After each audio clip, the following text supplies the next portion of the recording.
A developmental task is one that arises predictably and consistently at or about a certain period in the life of the individual.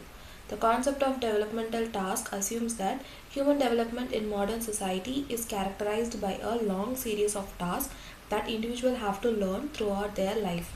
Some of these tasks are located in childhood and adolescence, whereas others arise during adulthood and old age.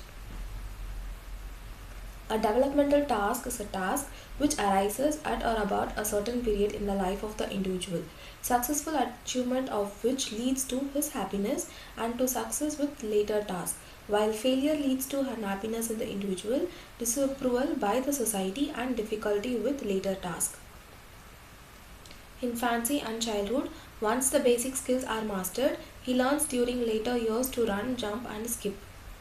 The way the child is treated during the weaning period, the schedule on which he is fed, and the age and the suddenness of weaning all have profound efforts upon his personality.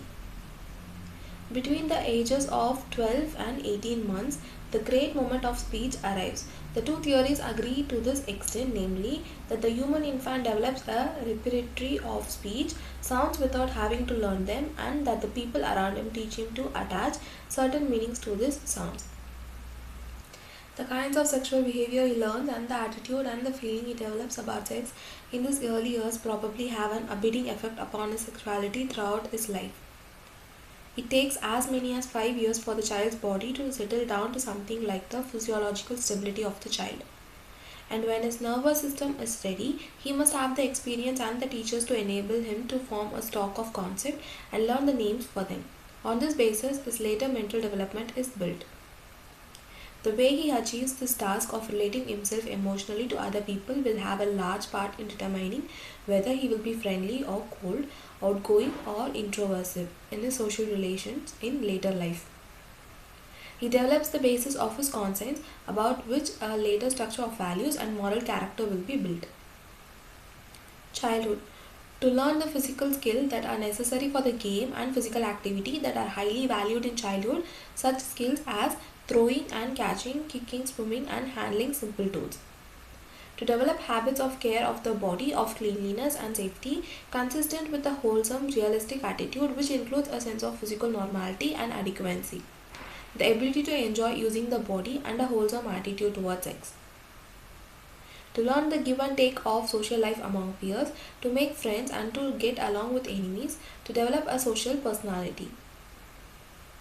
To learn to be a boy or a girl, to act the role that is expected and rewarded. To learn to read, write, and calculate well enough to get along in society. The task is to acquire a store of concepts sufficient for thinking effectively about ordinary occupational, civic, and social matters. To develop an inner moral control, respect for moral rules, and the beginning of a rational scale of values, morality or respect for rules of behavior is imposed on the child first by the parents. The young child has become physically independent of his parents but remain emotionally independent on them.